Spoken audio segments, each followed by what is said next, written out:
할렐루야! 오늘 일산 수목읍 영산교회 주일 3부 예배 나오신 성도 여러분, 주님의 이름으로 사랑하고 축복합니다. 우리가 이 시간 마음과 뜻을 다하여 하나님 한 분만 찬양할 때에 온전히 하나님께서 기뻐하시고 우리가 주님을 더욱더 사랑하게 되는 귀한 시간, 귀한 예배 되기를 소망합니다.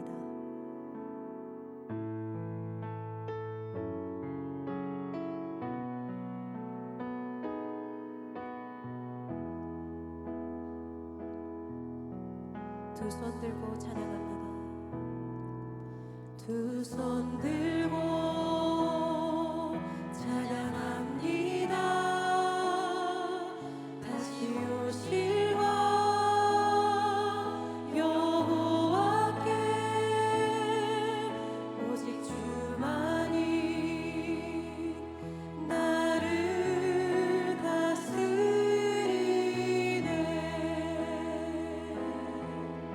두 손 들고 찬양합니다. 두 손 들고 찬양합니다. 다시 오실 왕 여호와께 오직 주만이 나를 다스리네. 나 주님만을 섬기리. 나 주님만을 섬기리.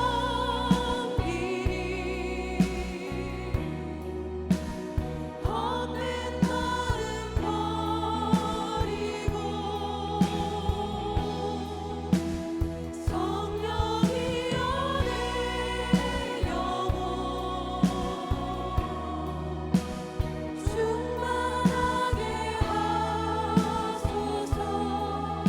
주님 앞에 내 생명, 주님 앞에 내 생명 드리라.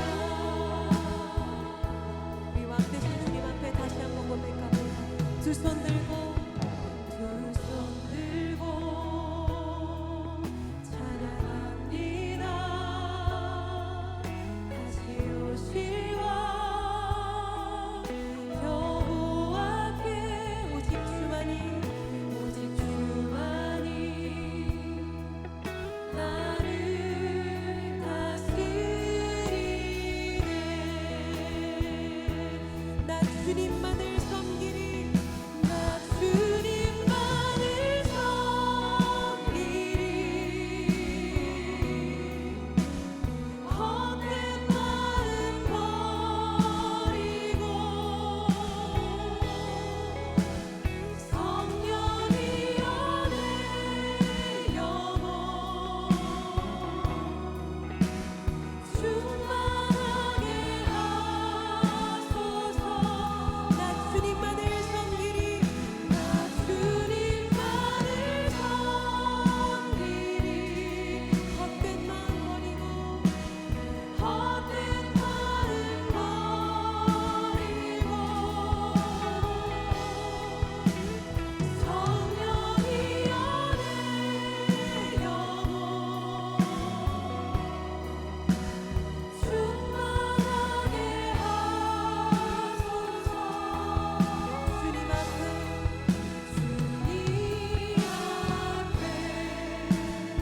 내 생명 드리라. 우리 모든 것 되신 주님 앞에 우리 감사와 영광의 박수 올려드립니다. 아멘.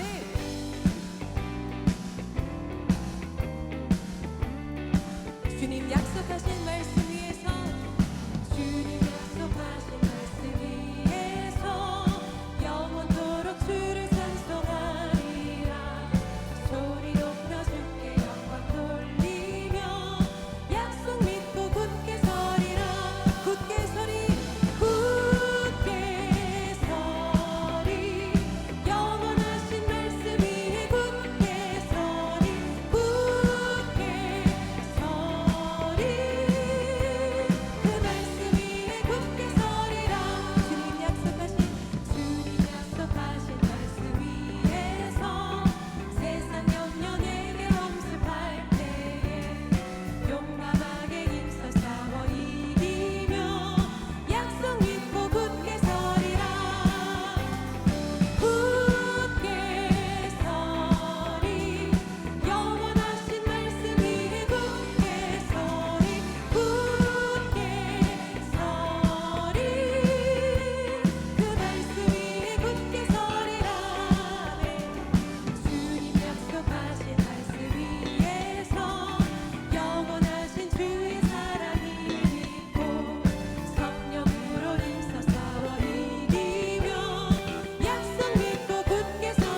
기도하는 것보다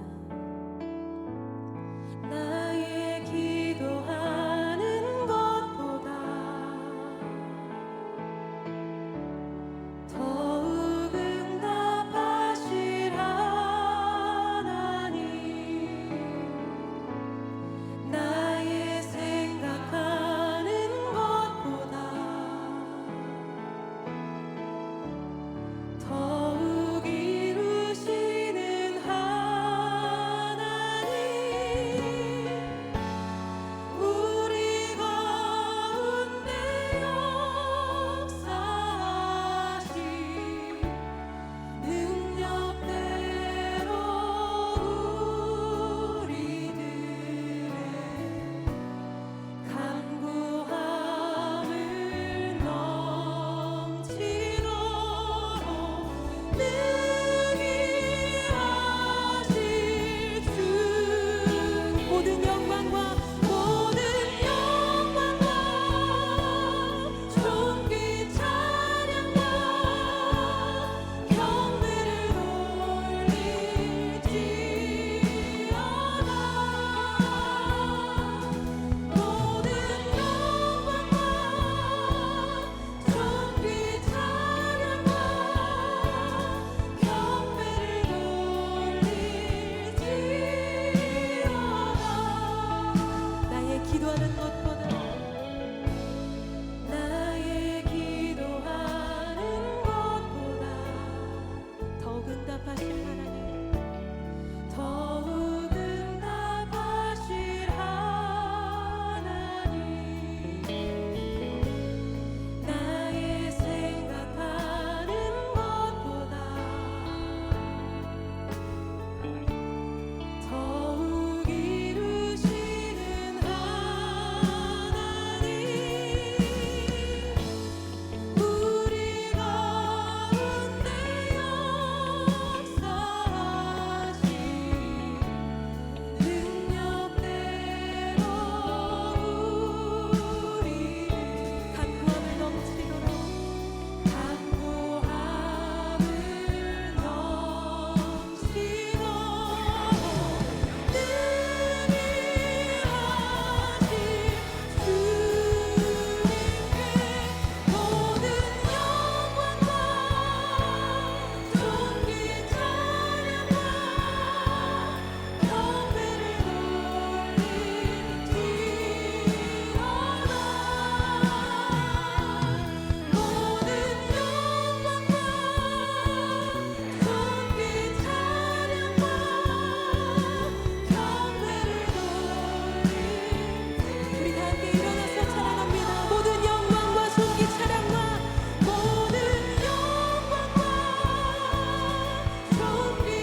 하나님은 영이시니 예배하는 자가 영과 진리로 예배할지니라. 아멘.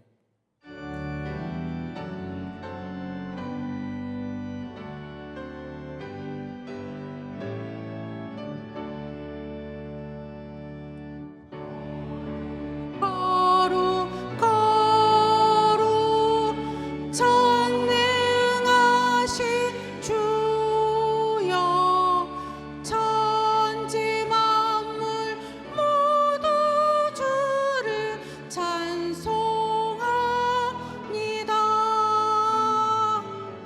거룩 전능하신 주여 성삼위일체 우리 주로다.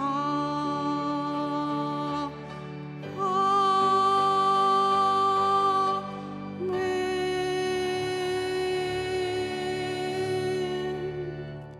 전능하사 천지를 만드신 하나님 아버지를 내가 믿사오며 그 외아들 우리 주 예수 그리스도를 믿사오니 이는 성령으로 잉태하사 동정녀 마리아에게 나시고 본디오 빌라도에게 고난을 받으사 십자가에 못 박혀 죽으시고 장사한 지 사흘 만에 죽은 자 가운데서 다시 살아나시며 하늘에 오르사 전능하신 하나님 우편에 앉아 계시다가 거기로부터 산자와 죽은 자를 심판하러 오시리라. 성령을 믿사오며 거룩한 공교회와 성도가 서로 교통하는 것과 죄를 사하여 주시는 것과 몸이 다시 사는 것과 영원히 사는 것을 믿사옵나이다. 아멘.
거룩하고 복된 주일 하나님 전으로 불러주시고 신령과 진정으로 하나님을 예배하게 하시니 감사드립니다.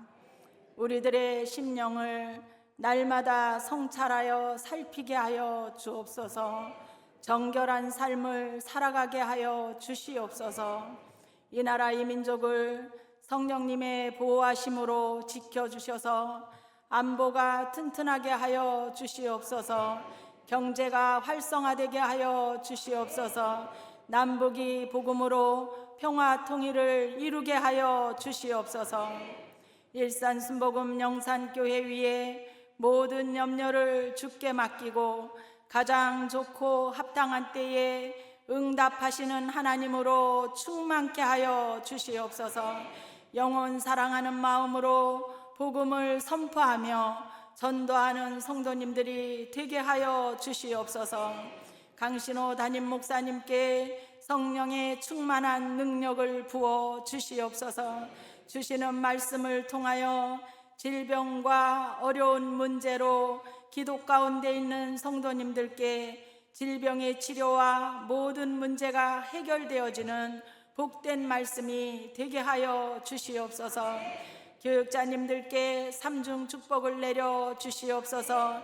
유아유치부에서 장로회에 이르는 모든 기관과 부서 위에 하나님을 기쁘시게 하는 기관 부서가 되게 하여 주시고 남녀 선교회 지구역장님 베들레헴 찬양대 위에 하늘 문을 열어 싸울 곳이 없도록 복 내려 주시옵소서.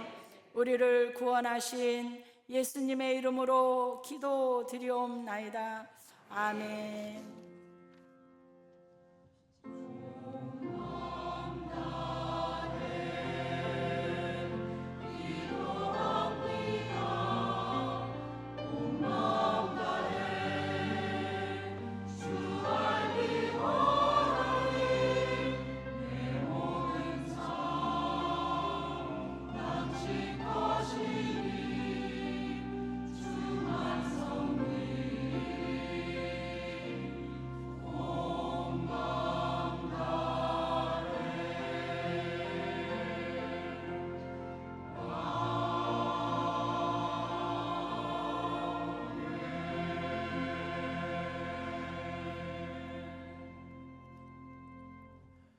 오늘 은혜 받으신 하나님의 말씀은 빌립보서 4장 9절 말씀입니다.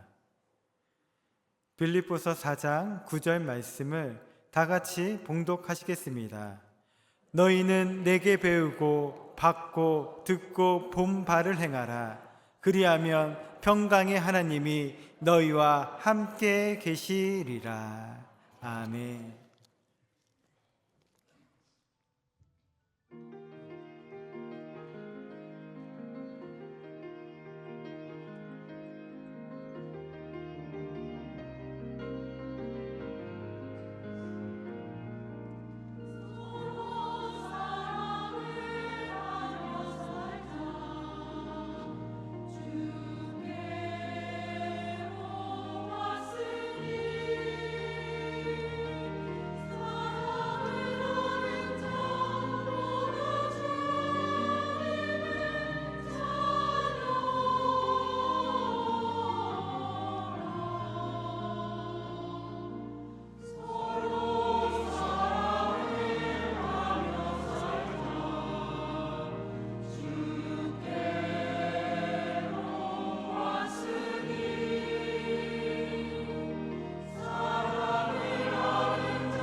할렐루야.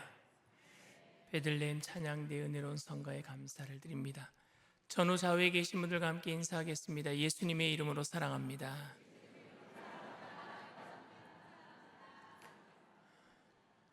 여러분들이 한 주간 동안에 기도 많이 해주셔서 우리 성도님 100분 모시고 트루키에 성지순례를 무사히 다녀오게 하셨습니다. 하나님께 영광의 박수 올려드립니다. 말씀의 제목을 다 함께 따라해 주시길 바랍니다. 너희는 배우고 행하라. 너희는 배우고 행하라. 가끔 성도님들 중에 저에게 목사님은 주중에 뭐 하세요? 라고 묻는 분이 계십니다. 그러면 저는 대부분 설교 준비하고요, 요청이 있으면 신방합니다, 이렇게 대답합니다. 요즘은 너무 일정이 많아서 저희 바쁜 일정을 걱정하는 마음으로 성도님들이 목사님 너무 바쁘게 그렇게 하지 마세요라는 의미를 담아서 목사님 주중에 뭐 하세요라고 묻는 것이겠지만, 제가 이민 목회할 때 이렇게 묻는 사람들은 대부분 목사가 부러워서 그렇게 물었던 것입니다. 목회자만큼 시간을 자유롭게 쓰는 사람이 별로 없기 때문에 그래요. 일주일에 주일 한 편 설교 준비하고 책 읽고 싶을 때 교회가 아니더라도 카페에 가서 책을 읽어도 되고, 사람 만나고 싶을 때 신방이라는 이름으로 사람들 자유롭게 만나는 그 목사가 삶이 너무 편하게 보이기 때문에 주중에 뭐 하세요? 이렇게 물었던 것 같습니다. 사실 저는 이민 목회할 때에도 한 주에 설교를 10편 이상 준비했어요. 설교를 준비하다 보면 술술 설교가 잘 풀릴 때도 있지만 어느 부분에 딱 막혀가지고 단어가 생각이 안 나고 다음 문장을 어떻게 이끌어갈지 너무너무 생각이 안 나서 1시간, 2시간 멍하니 먼 산만 쳐다보고 생각할 때도 있습니다. 이런 스트레스를 성도님들이 알아줄 리 없을 것 같아요. 그런데 어떤 사람이 자신의 담임 목사에 대해서 이런 이야기를 하는 걸 들은 적이 있어요. 그 성도가 저희 교회 성도가 아니라 다른 교회 성도인데 자기 담임 목사님한테 이런 이야기를 했습니다. 우리 목사님은 주일에 교회에 나와서 무슨 말인지 모를 말을 하고는 일주일 동안 어디론가 사라져서 뭘 하는지 모르고 살고 있다가 일주일 만에 다시 나타나 무슨 말인지 모른 말을 하고 또 떠난다. 성도님들 입장에서는 이렇게 말씀하는 것에 대해서 어느 정도 이해는 갈 것 같습니다. 그래서 목사님 주중에 뭐 하세요? 라고 묻는 물음에 설교 준비하고 요청이 있으면 신방합니다 라고 대답한 제가 혹시 일과 시간에 카페에서 성도를 만난다거나 마트에서 마주치게 된다면 굉장히 겸연쩍게 인사할 것 같습니다. 사실 일과 시간 이후에도 설교 준비한 적이 많기 때문에 시간을 쪼개서 사람을 카페에서 만날 수도 있고 마트에 가서 필요한 것을 살 수도 있음에도 성도님들에게 괜히 거짓말한 목사처럼 비춰질 수 있기 때문에 그렇습니다. 그래서 다른 사람들에게는 참 목사가 편한 직업처럼 느껴질 수 있다라는 생각도 듭니다. 저는 이런 오해를 받으면 안 좋겠다라는 생각으로 이민 목회하는 동안에도 일주일에 설교를 10번 이상 했고 없던 성경 공부도 만들었고 예배를 또 더 만들어서 교회에서 아주 살다시피 했습니다. 그리고 지금도 제 방에 들어가면은요 2달치 일정이 거의 빼곡히 적혀있는 화이트보드판이 제 책상 앞에 걸려 있습니다. 그리고 지금 하고 있는 이 설교도 2주 전에 월요일 새벽에 일어나서 준비한 설교예요. 그러니까 저는요 오버타임 일하고 있어요. 제가 일과 시간 이후에도 일하고 있단 말입니다.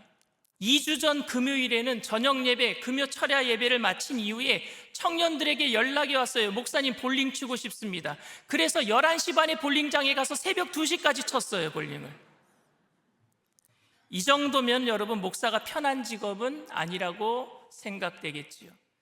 지금 제가 목사라는 직업이 편한 것이 아니라는 것을 말씀드리려는 것보다는 제가 이렇게 열정을 가지고 목회하는 이유는 제가 설교하는 것에 대해서 기쁨이 있고 신방하고 사람들을 만나는 즐거움이 있다는 것을 여러분들에게 말씀드리고 싶은 것입니다. 특히 제 설교에 은혜 받았다라는 많은 분들로 인해서 설교 준비하는 시간이 저는 더 즐겁습니다. 그런데 제가 지난주에 말씀드렸다시피 저에게는 설교에 대한 딜레마가 있습니다. 그것은 대부분의 성도님들이 설교의 은혜를 받는데 삶의 변화가 없다라는 것입니다. 분명히 용서하고 용납하자라는 설교를 했을 때에 많은 분들이 아멘 하고 눈물로 기도하셨는데, 그런데 변화가 없는 거예요. 어떤 분이 저에게 그럽니다. 목사님, 설교를 들으면 뭐 합니까? 자신에게 하는 설교인지도 모르고 남들이 좀 들었으면 좋겠다라고 저 사람은 얘기하고 있고, 자신은 아무런 변화가 없는데 그렇게 설교를 들으면 뭐 합니까? 은혜로운 설교를 들으면 뭐 합니까? 이렇게 이야기를 합니다.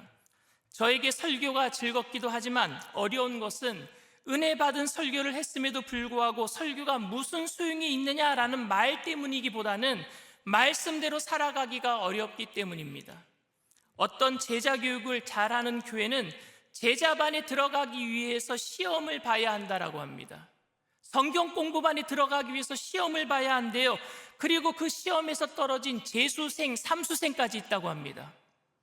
그러니까 제자반에 들어가기 위해서 대기자들이 넘쳐나는 거죠. 저도 저희 교회 성경 공부반에 신청자들이 차고 넘쳐서 대기자들이 좀 생겼으면 좋겠습니다.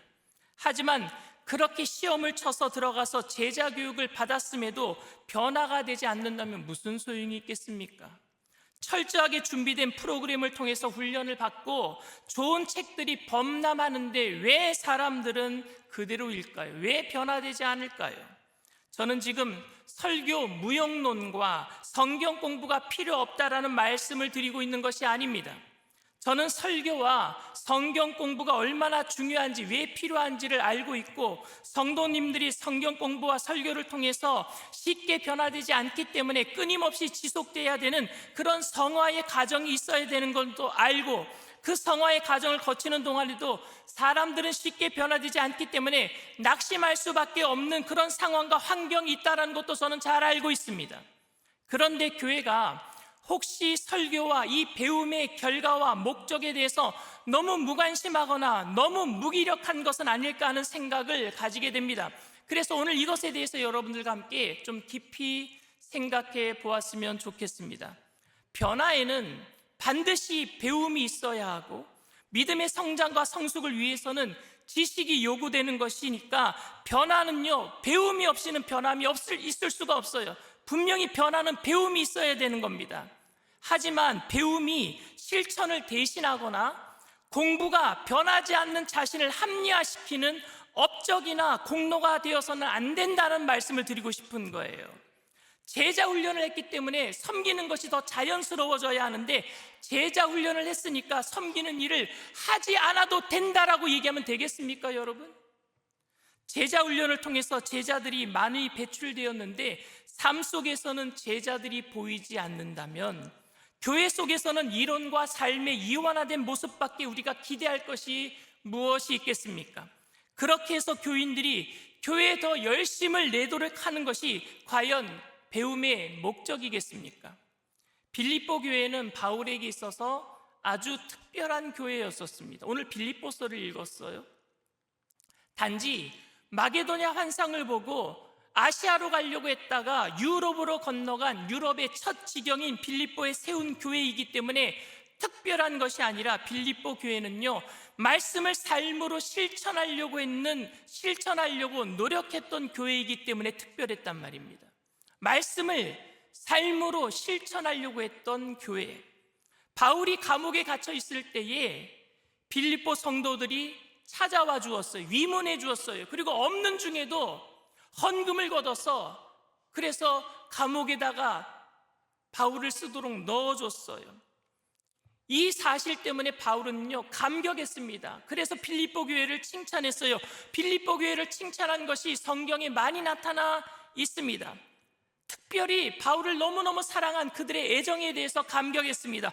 근데 그들은 너무너무 부자였기 때문에, 그래서 있는 것 중에서 나눠서 바울을 준 것이 아니라 없는 중에도 기근과 환난과 그런 어려움 중에도 믿음의 삶을 실천하는 그들의 모습 때문에 감격했단 말입니다. 너무너무 가난한 성도였었어요. 너무너무 힘든 성도였었어요. 그런데 말씀을 실천하는 교회였었어요.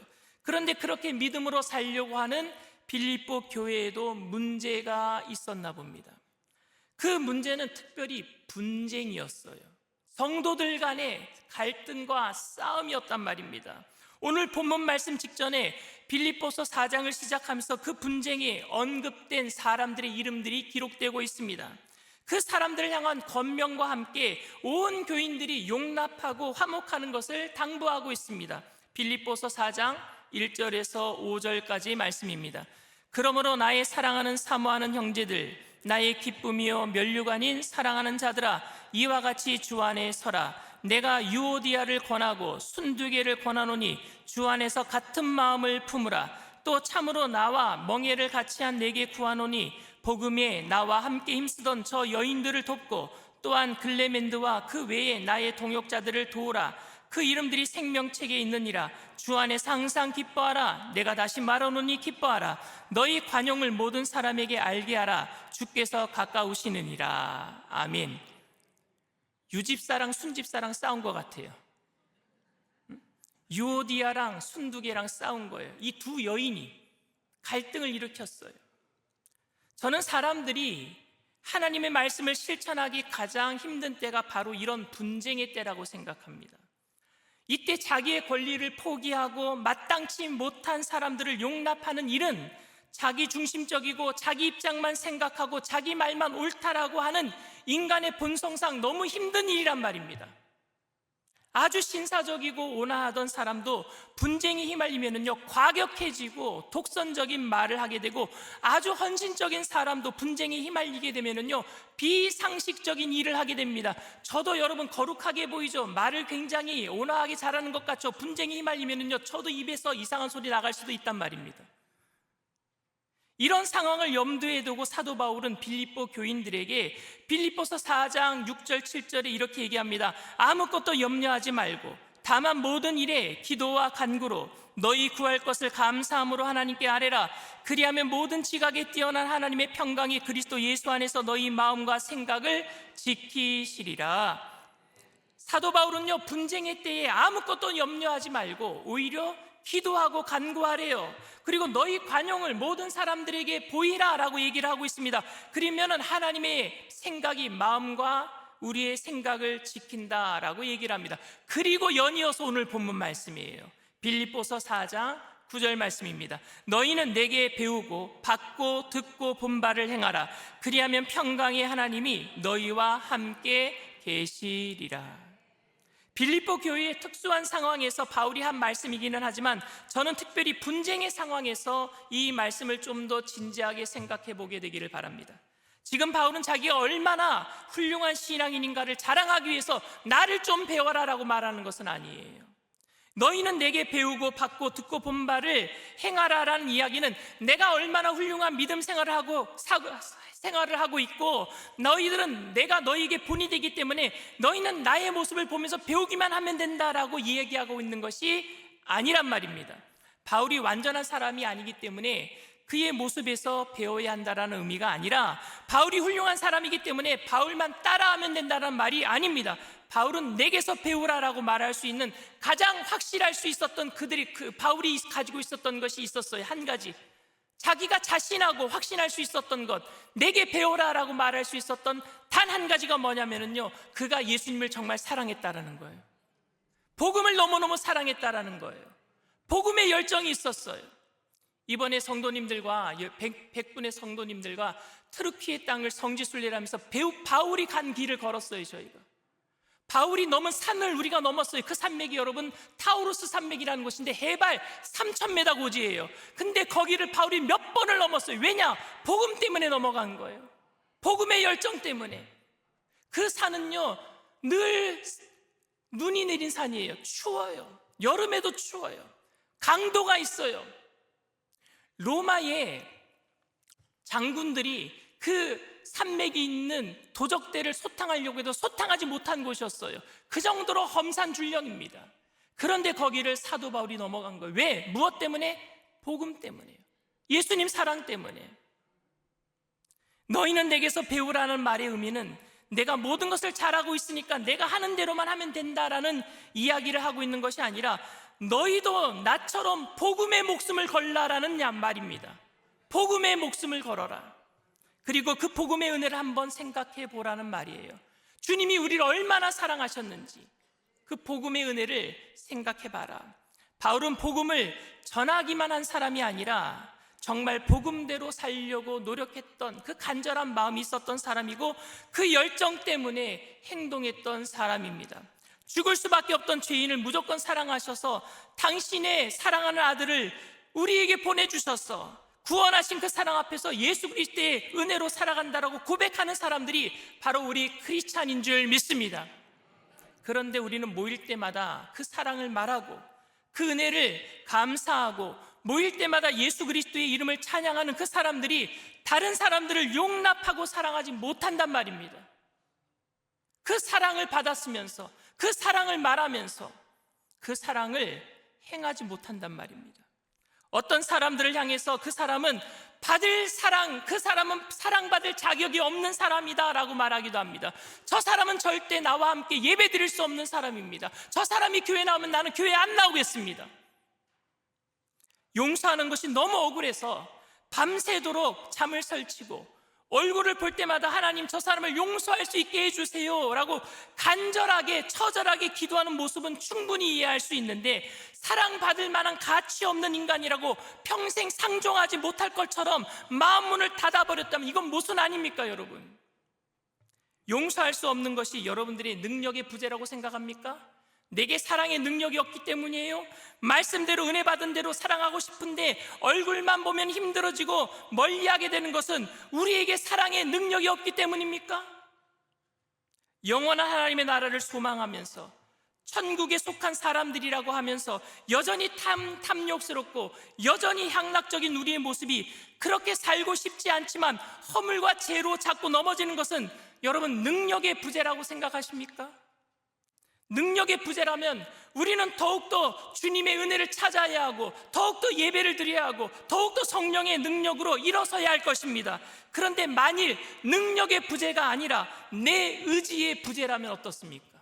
그럴 마음이 없는 내 의지의 부재라면 그리스도의 한량없는 은혜를 받았지만 은혜대로 살고 싶지 않은 그런 마음입니다.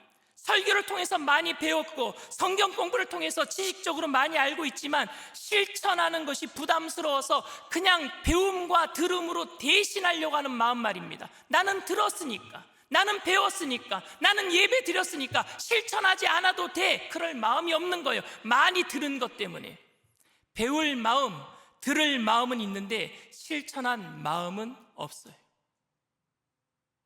예수 그리스도의 무조건적인 사랑을 받고 그런 사랑을 말하면서도 너무 쉽게 당을 짓고 원수가 되어서 분쟁하는 현대 교회의 문제는 능력의 문제가 아니라 의지의 문제일지도 모른다는 생각 때문에 저는 답답합니다. 배운 것을 실천하며 살 의지도 없는데도 많이 배운다면은 많이 배우고 많이 들어서 많이 아는 것 그 자체로 다른 사람들과 오히려 차별할 수 있는 특권으로 생각하거나 아니면은 지식을 신분 상승의 수단으로 생각하는 것인지 모른다는 생각이 들어서 답답하단 말입니다. 만약에 그렇다면 여러분 이 지식은 무지한 것보다 더 해로운 것이 되고 맙니다. 많이 들었기 때문에 지식이 해로운 것이 될 수 있어요. 저희 교회의 모든 예배와 성경 공부 프로그램에 참여한다고 하더라도 결국 모든 예배와 모임과 성경 공부에 참여하는 사람과 참여하지 못하는 사람을 구분짓기만 한다면 우리는 궁극적인 목적을 잃어버린 것입니다. 궁극적인 목적은 내가 얼마나 많은 모임과 많은 예배에 참여했는가가 아니라 배운 대로 사는가입니다. 배운 대로 내가 지금 살고 있는가? 부끄러운 고백이지만 제 자신조차도 설교를 성도의 실천의 목적을 두지 않고 배움과 아는 것에 목적을 두어서 의지의 부재를 합리화시키는 데 일조했는지 모른다는 생각이 들어서 죄송해요. 내가 많이 배우게 했구나, 많이 알게 했구나, 많이 가르쳤구나. 그런데 아는 것으로 실천하지 못하게 만드는 삶을 합리화시키는 것에 일조한 목사가 된 것 같단 말입니다. 저는 예배 때마다 오늘 설교가 참 좋았다라는 말씀을 듣고 싶어 해요. 그것이 설교자로서 가장 큰 보람이 있다라고 생각했습니다. 지금도 제 설교를 듣고 은혜를 받았다라고 말하고 아주 좋은 설교였다라고 말한다면 저는 기쁩니다. 큰 힘이 됩니다. 하지만 그러니까 사람들이 제 설교를 좋아하고 제 설교 때문에 교회에 나온다라고 말하지만 그 말씀을 실천하지 않아도 크게 개의치 않았고, 교인들의 삶에 복음의 은혜가 드러나지 않아도 저는 크게 답답해하거나 힘들어하지 않았습니다. 교인들이 제 설교를 좋아하는 상황에서 제가 가질 수 있는 최상의 합리화는요, 언젠가는 변화되겠지라는 말이었어요. 언젠가는 변화되겠지. 그러니까 목사님의 설교를 듣고 변화되었습니다라는 말보다 오히려 목사님 설교 오늘 참 좋았습니다라는 말을 더 듣기를 원했던 것 같아요.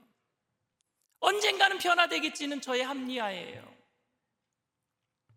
저에게 주어진 책임이 가르침에 있는 것은 틀림이 없습니다. 그런데 이 가르침과 설교의 목적이 무엇인가 하는 것이 더 큰 문제 아닙니까? 정말 교인들의 삶이 변화되어서 하나님 앞에서 복음으로 살아내게 하는 것이 제 궁극적인 그런 사역의 목적이었다면 저는 지금 제 설교를 좋아한다라는 말에 안주하기보다는 더 울어야 될 것 같아요. 변화되지 않은 삶을 보면서 울어야 될 것 같아요. 저와 여러분이 성경을 통해서 듣고 배우고 보는 바가 우리 주 예수 그리스도의 은혜인데, 그래서 어떤 환난 중에도 하나님의 평강이 함께하는 것을 경험하게 되고 어떤 유혹과 어떤 제약에서도 그리스도를 붙들어서 하나님의 평강이 함께함을 누리며 살아가야 하는 것인데, 벌레만도 못한 죽을 수밖에 없는 죄인을 구원하신 그 은혜를 말하고 아멘으로 화답했는데 작은 것도 희생할 수 없고 절대로 용서할 수 없고 섬길 수 없고 오히려 섬김을 받지 못함으로 인해서 다툼과 원망으로 일관된다면 어찌 그것을 우리가 건강한 교회라고 말할 수 있겠습니까? 교인이 늘어나고 재정만 늘어난다라고 성공한 목회라고 말할 수 있겠습니까? 저는 설교가 좋았다라는 말보다 설교를 들으면서 변했다라는 말을 듣기를 원합니다. 변하지 않은 분들이 설교가 좋았다라고 말씀하시는 것이 저에게는 가장 큰 올무가 될 수 있다는 것을 이 목사는 인정해야 돼요. 설교만 좋았습니다라는 말만, 변화되지 않은 성도님들이 오늘 너무너무 좋았습니다라는 말만 듣는 것이 저에게 올무가 됩니다. 오해하지 마세요. 저는 제 설교를 통해서 제가 사람을 바꿀 수 있다고 생각하지는 않습니다. 사람을 바꾸시는 분은 우리 하나님이신 줄 믿습니다.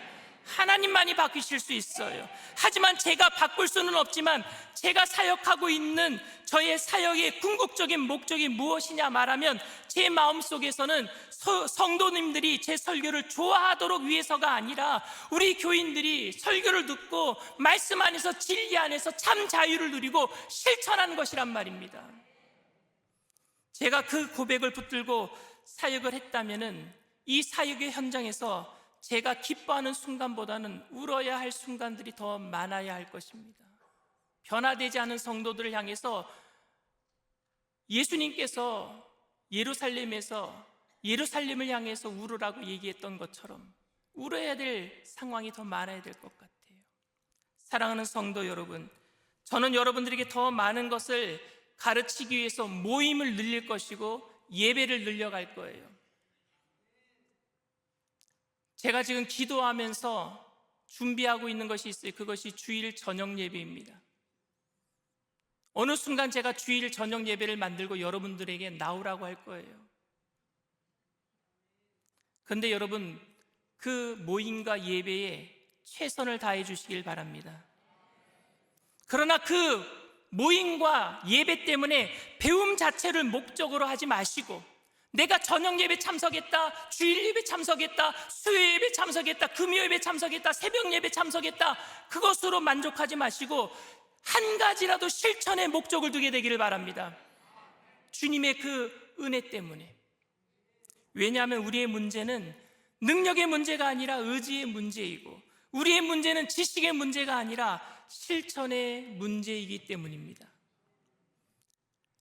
저에게는 여러 가지 목회적인 딜레마가 있습니다. 그런데 오늘 말씀을 통해서 우리 교인들이 조금 더 열심을 내서 정말로 말씀 속에서 은혜 받고 봉사할 수 있을까?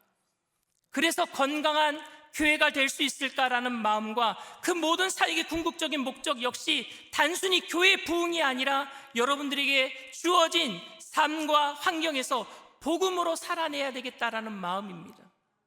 여러분들이 복음으로 살아내는 거예요. 저는 여러분들이 모든 모임과 예배에 참석하는 것으로 거짓된 부흥과 평안에 빠지지 않게 되기를 바랍니다. 예배 드리는 것이 여러분 부적 하나 써가지고 가는 게 아니에요. 그런 거짓된 평안과 부흥에 만족하지 마세요. 오히려 한 가지 말씀 때문에 마음이 찔리고 더 아파하고 더 많이 기도하고, 그래서 하나님 앞에서 그 찔리는 마음을 가지고 행하게 되기를 바랍니다.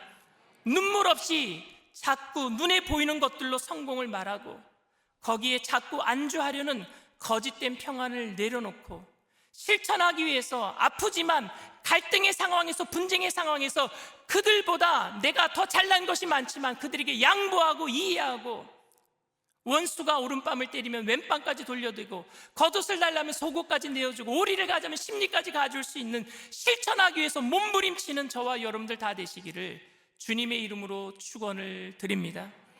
이 시간 말씀을 생각하시면서 잠시 묵상으로 기도해 주시기를 바랍니다. 오늘 저희 교회에 처음 나오신 분이 계십니까? 이 세상에서 살면은요 늘 갈등의 연속이에요. 분쟁의 연속이에요. 이 세상에서는 목소리가 큰 사람이 이깁니다. 그래서 나도 적자 생존의 그 법칙에 따라서 사나운 맹수가 되지 않으면은 이 세상에서 살아남을 수가 없어요. 그러다 보니까 어느 순간 사랑이 메말라요. 섬김이 메말라요. 섬기는 것도 사랑하는 것도 다시 내가 역으로 저 사람에게 받아내기 위한 수단이 되어버리고 말았어요. 온전한 섬김은 조건이 없는 거예요. 희생하는 거예요. 돌려받을 것을 생각하지 않는 거예요. 그 사랑은 오직 예수님의 십자가의 사랑밖에 없는 줄 믿습니다. 오늘 여러분들 처음 교회에 나오셨다면 너무너무 잘하신 거예요. 왜? 그 사랑을 주님께서 여러분들에게 쏟아 부어 주실 것이니까.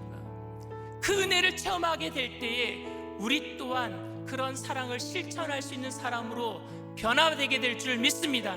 나도 오늘 예수 그리스도를 믿고 그 한량없는 하나님의 사랑과 은혜를 체험하고 그 영원한 생명을 가지고 나 또한 이 땅 가운데 사나운 맹수가 아니라 섬기는 사람으로서 살게 되기를 원합니다 하시는 분들은 그 자리에서 믿음을 가지고 일어나 주시길 바랍니다. 인터넷상에서 TV상에서 예배드리는 그 자리가 어떤 곳이라도 믿음을 가지고 일어나 주시기를 바랍니다. 믿음으로 결단하면서 일어난 분들은 제가 하는 기도를 따라해 주시길 바랍니다. 하나님 아버지, 저는 죄인입니다. 어디에서 와서 왜 살며 어디로 가는지 알지 못하고 방황하며 살았습니다.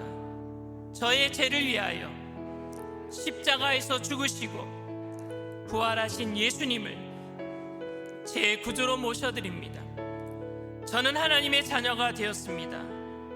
지금부터 영원토록 주님과 함께 살겠습니다. 예수님의 이름으로 기도드립니다. 아멘. 할렐루야. 여러분들을 진심으로 축복하고 환영합니다. 새로 오신 분들은 예배가 마친 이후에 새가족실에서 새가족 환영회를 하오니 꼭 참석해서 함께 은혜를 나눠주시기를 부탁을 드립니다. 우리 은혜로다 찬양하겠습니다.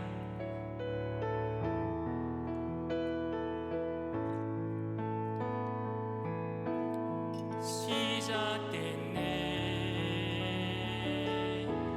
우리 주님의 능력이 나의 삶을 다스리고 새롭게 하네. 자유 안에 죄와 사망으로부터 나의 삶은 변하구나.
교회에 성지순례를 하면서 갑바도기아라는 곳에 갔어요. 갑바도기아는 초대교회 교인들이 로마가 기독교를 박해할 때에 굴을 파고 숨어들었던 곳이 갑바도기아입니다.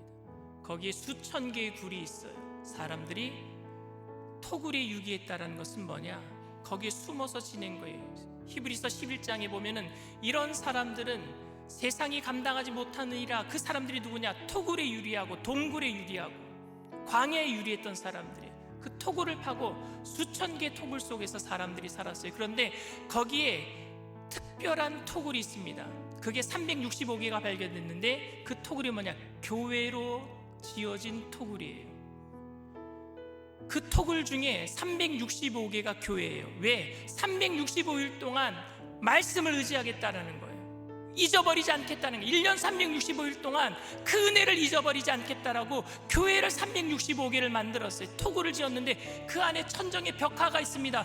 그 사람들은 문맹이에요. 글을 몰라요. 그래서 후대에게 말씀을 전하기 위해서 어떻게 전했느냐? 그림을 그렸어요. 예수님의 탄생의 그림을 그리고 예수님의 십자가의 죽으심의 그림을 그리고 예수님의 부활의 그림을 그려놨단 말입니다.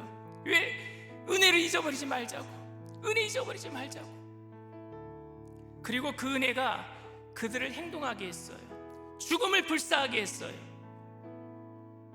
절대 죽음에 두려워하지 않았어요. 그래서 결국에 로마가 변화되게 된 줄 믿습니다. 오늘 하나님, 우리가 아는 것으로 만족하지 말게 하시고 은혜를 기억하게 하시고 그 은혜에 따라서 실천할 수 있도록, 그래서 우리 가정이 변화되고 이 나라가 변화되게 하여 주시옵소서. 저 북한이 변화되게 하여 주시옵소서. 이슬람이 변화되게 하여 주시옵소서. 변화될 수 있는 것은 은혜밖에 없단 말입니다. 그러기 위해서 우리가 먼저 실천해야 될 줄 믿습니다. 변화되지 못한 크리스찬들이 복음을 더 가로막아버려요. 내가 복음을 가로막는 걸림돌이 되지는 않았습니까? 내가 하나라도 알고 깨닫고 실천할 수 있는 믿음의 사람 되기를 원합니다. 우리 주님 세 번 부르고 통성으로 간절히 기도합니다. 주여, 주여, 주여. 할렐루야. 사랑하는 성하시는 하나님, 주님의 은혜를 감사합니다. 주님의 은혜를 감사합니다. 주님의 은혜를 감사합니다. 주님의 은혜를 기억합니다. 그 은혜가 나를 변화시키고 그 은혜가 오늘도 내 삶의 말씀으로 우리를 인도하십니다. 성령님 환영합니다. 인정합니다. 모셔드립니다. 의지합니다. 바람같이 불같이 심수같이 임하여 주시옵소서. 주님 우리를 불쌍히 여겨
가슴에 아픈 곳이 있으신 분은 믿음을 가지고 아픈 곳에 손을 얹으시길 바랍니다. 사랑과 은혜가 풍성하신 좋으신 하나님, 우리를 위해서 아낌없이 하나밖에 없는 아들을 보내주심을 감사를 드립니다. 그분을 통해서 십자가의 한량없는 은혜가 우리 가운데 날마다 넘쳐나게 하시니 감사합니다. 모일 때마다, 예배 드릴 때마다 그 은혜가 넘쳐남으로 내 삶의 변화가 일어나게 하여 주시옵소서. 배운 것으로 하나님 실천하는 것을 대신하려고 하지 말게 하시고, 아는 것으로 남들과 차별을 두는 것을 하나님 아버지 하지 않도록 우리 마음속에 온유와 겸손이 넘쳐나게 하여 주시옵소서. 성령님 환영합니다. 인정합니다. 모셔드립니다. 의지합니다. 바람같이 불같이 생수같이 임하셔서 우리 마음 가운데 기쁨으로 성령의 충만함으로 임하여 주시옵소서. 그리할 때에 분쟁이 사라지며 갈등이 사라지며 마음의 미움과 질투가 사라지며 그리스도의 평강, 세상이 감당하지 못하는 믿음의 능력이 넘쳐나게 하여 주셔서 가정이 변화되게 하시고 문제가 변하여 축복이 되게 하여 주시옵시고 세상을 살아갈 힘이 생겨나게 하여 주시옵시고 절망 중에서도 그리스도를 향한 소망으로 다른 사람들에게 빛을 비추게 하여 주시옵소서. 예수 믿는 사람들을 통해서 이 땅이 변화되기를 원합니다. 초대교인들을 통해서 로마가 뒤집어진 것처럼 한국 분들을 통하여서 북한의 복음의 문이 열려지게 하여 주시옵시고 이슬람 세력이 떠나가게 하여 주시옵시고 동성애의 악한 영의 세력들이 무너질 수 있도록 주님 우리를 통하여 하나님 역사하여 주시옵소서. 먼저 그 나라와 그 일을 구하며 주님의 사명을 감당할 수 있도록 영혼이 잘되고 범사가 잘되며 강건케 하여 주시옵소서. 나사렛 예수의 피로 명하노니 저주받은 질병의 세력도 떠나갈지어다. 머리부터 발끝까지 깨끗게 될지어다. 오장육부 사지백체 뼈 마디마디 신경세포 조직마다 새롭게 될지어다. 정신적인 모든 질병도 떠나갈지어다. 주님만이 우리의 치료자가 되심을 고백합니다. 하나님 우리를 통하여 일산수목 영산교회 모든 성도님들을 통하여 삶 속에 작은 변화가 있게 하시고 작은 불꽃 하나가 큰 불을 일으키듯이 이 땅 가운데 놀라운 역사를 일으켜 세워 주시옵소서. 감사드리며 예수님의 이름으로 기도드리옵나이다. 아멘. 할렐루야. 우리 주님 앞에 영광의 박수 올려드립니다. 기쁘고 감사한 마음으로 주님 앞에 귀한 예물 드리겠습니다.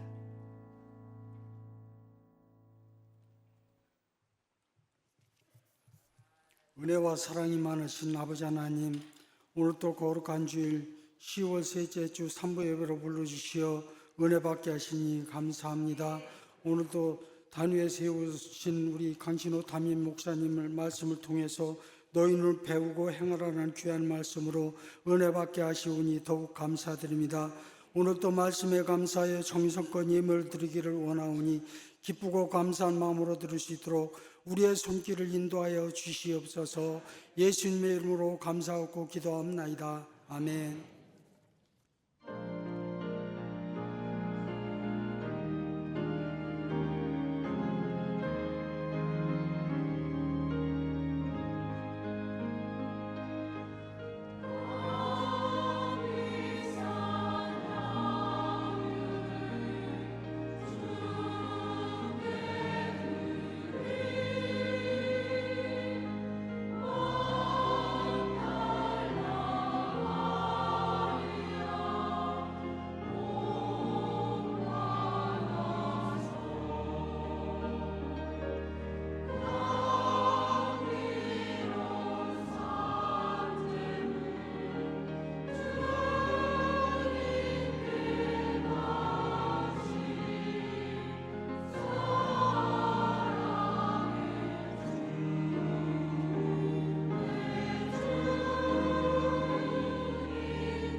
세계평화와 영적 대백을 위한 기도 대성회가 10월 26일 토요일 오후 1시부터 연세대 노천극장에서 있습니다.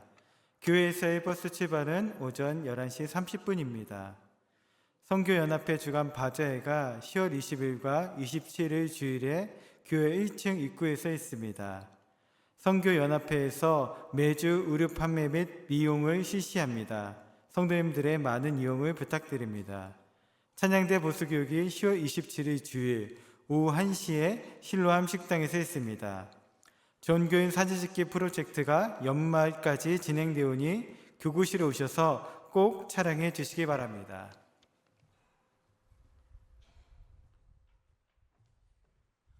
이번 주간은 CGI 성의 주간이에요.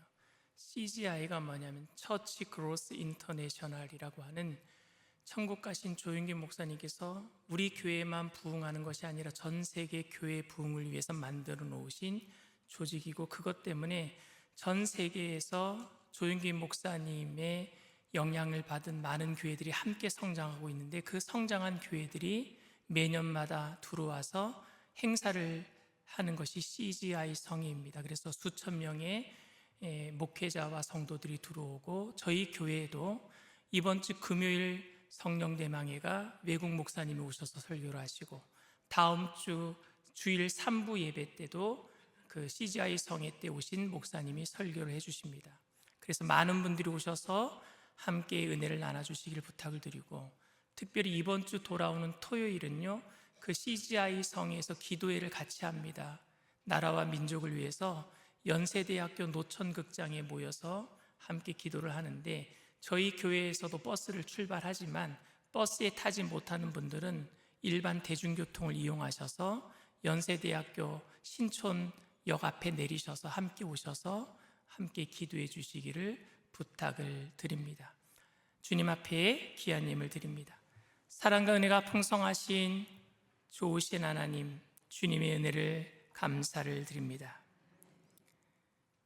우리가 하나라도 은혜 받은 대로 실천할 수 있도록 마음에 하나님 성령으로 충만케 하심을 감사를 드리며, 귀한 예물 올려드리오니 하나님 기뻐 받아 주시옵소서. 귀한 예물 쓰여지는 곳에 그리스도의 향기 되게 하시고, 죽어가는 많은 영혼들을 건져내는 구원의 예물 되게 하여 주시옵시고, 바치신 손길들마다 천배 만배로 누르고 흔들어서 넘치도록 채워주실 때에 우리가 받은 은혜가 너무 많기에 실천하기 위해서 나눠주고 꾸어주고 베풀며 살아가는 믿음의 거부들 다 되게 하여 주시옵소서. 감사드리며 예수님의 이름으로 기도드립니다. 아멘.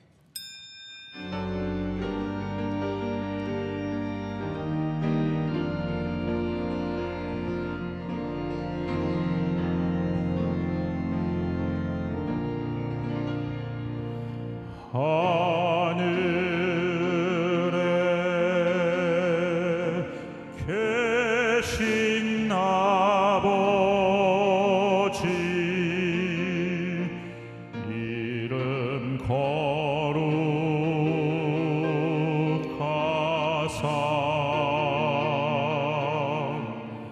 주님 나라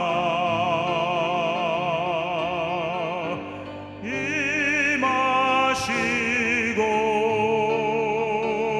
뜻이 이루어지다.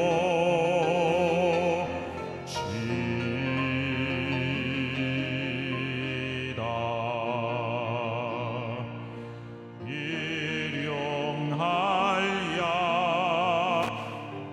주시고 우리들의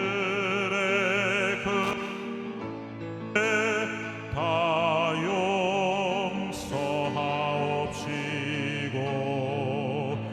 또 시험에 들게 마시고 악에서 구원하소서. 대개 주의 나라 주의 권세